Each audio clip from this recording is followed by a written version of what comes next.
Bismillahirrahmanirrahim. Assalamualaikum warahmatullahi wabarakatuh. Perkenalkan, nama saya Tika dari program pendidikan bahasa Inggris, dan sekarang saya akan mempresentasikan hasil karya tulis ilmiah yang berjudul Polusi Air.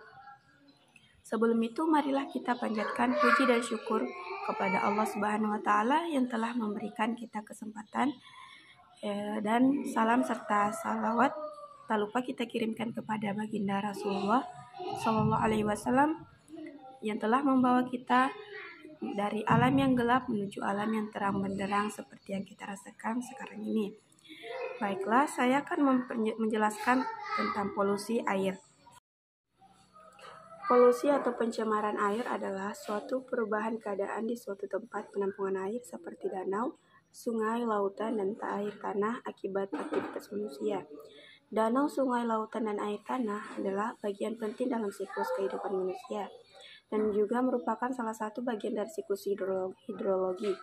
Selain mengalirkan air, juga mengalirkan sedimen dan polutan.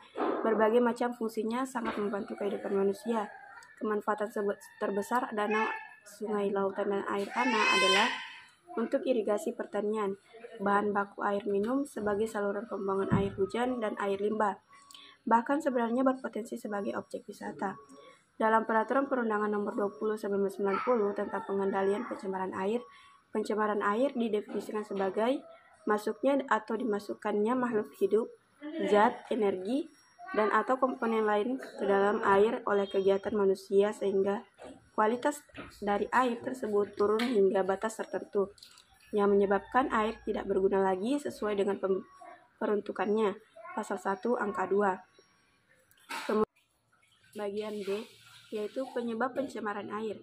Berdasarkan definisi dari pencemaran air, dapat diketahui bahwa penyebab pencemaran air dapat berupa masuknya makhluk hidup, zat, energi, ataupun komponen lain sehingga kualitas air menurun dan air pun tercemar. Banyak penyebab pencemaran air, tetapi secara umum dapat dikategorikan menjadi dua, yaitu sumber kontaminan langsung dan tidak langsung. Sumber langsung meliputi efluen yang keluar dari industri, TPA, sampah, rumah tangga, air, tanah, atau atmosfer berupa hujan. Kemudian, pada dasarnya, sumber pencemaran air berasal dari aktivitas pertanian, seperti pupuk dan pestisida. Kontaminan dari atmosfer juga berasal dari aktivitas manusia, yaitu pencemaran udara yang menghasilkan hujan asam. Selain itu, pencemaran air dapat disebabkan oleh berbagai hal dan memiliki karakteristik yang berbeda-beda, seperti pertama, meningkatnya kandungan nutrien dapat mengarah pada eutrofikasi.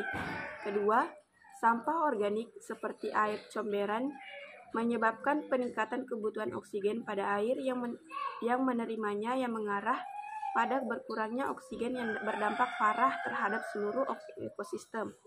Ketiga, industri pembuangan berbagai macam polutan ke dalam air limbahnya seperti logam berat, toksin organik, minyak, nutrien, dan padatan air limbah tersebut memiliki efek termal, terutama yang dikeluarkan oleh pembangkit listrik, yang dapat juga mengurangi oksigen dalam air. Kemudian yang terakhir, seperti limbah pabrik yang mengalir ke sungai, seperti di Sungai Citarum. Kemudian bagian C, komponen pencemaran air. Zaman sekarang ini, manusia telah mengenal banyak sekali jenis-jenis zat kimia. Sebagian besar sisa zat kimia tersebut dibuang ke badan air atau air tanah, seperti pestisida yang digunakan di pertanian, industri atau rumah tangga, deterjen yang digunakan di rumah tangga atau PSCBS yang biasa digunakan dalam alat-alat elektronik. Secara umum, jenis-jenis bahan buangan dapat dikategorikan sebagai berikut. Pertama, bahan buangan padat. Kedua, bahan buangan organik dan olahan-olahan bahan makanan. Ketiga, bahan buangan anorganik. Yang keempat, bahan buangan cairan berminyak. Kelima, bahan buangan berupa panas.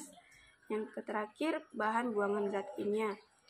Kemudian, poin D, bahaya dari polusi air.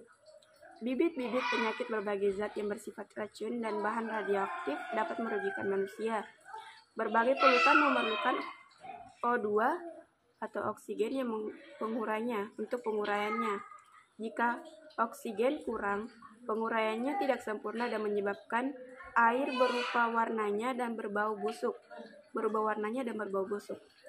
Bahan atau logam yang berbahaya seperti arsenat, uranium, krom, timah, air raksa, benzom, heklarozida, karbon, dan lain-lain dapat merusak organ tubuh manusia atau dapat menyebabkan kanker. Sejumlah besar limbah dari sungai akan masuk ke laut. Kemudian poin E, dampak pencemaran air di lingkungan sekitar. Pencemaran air berdampak luas, misalnya dapat meracuni sumber air minum, meracuni makanan hewan, ketidakseimbangan ekosistem sungai dan danau, pengerusakan hutan akibat hujan asam, dan sebagainya. Di badan air, sungai dan danau nitrogen dan fosfat dari kegiatan pertanian telah menyebabkan pertumbuhan tanaman air yang di luar kendali. Kemudian ledakan pertumbuhan ini menyebabkan oksigen yang seharusnya digunakan bersama oleh seluruh hewan atau tumbuhan air menjadi berkurang. Ketika tanaman air tersebut mati, dekomposisi mereka menyedot lebih banyak oksigen. Sebagai akibatnya, ikan akan mati dan aktivitas bakteri menurun. Dampak pencemaran air pada umumnya dibagi atas 4 kelompok, yaitu pertama, dampak terhadap kehidupan biota air, yang kedua, dampak terhadap kualitas air tanah, yang ketiga, dampak terhadap kesehatan, dan terakhir, dampak terhadap estetika lingkungan. Kemudian poin terakhir, yaitu penanggulangan terjadinya pencemaran air. Pengelolaan limbah industri sebelum dibuang ke tempat pembuangan dialirkan ke sungai atau selokan hendaknya dikumpulkan di suatu tempat yang disediakan, kemudian diolah agar bila terpaksa harus dibuang ke sungai tidak menyebabkan terjadinya pencemaran air. Bahkan kalau dapat setelah diolah tidak dibuang ke sungai, melainkan dapat digunakan lagi untuk keperluan industri sendiri, sampah padat dari rumah tangga berupa plastik atau serat sintetis yang tidak dapat diuraikan oleh mikroorganisme dipisahkan.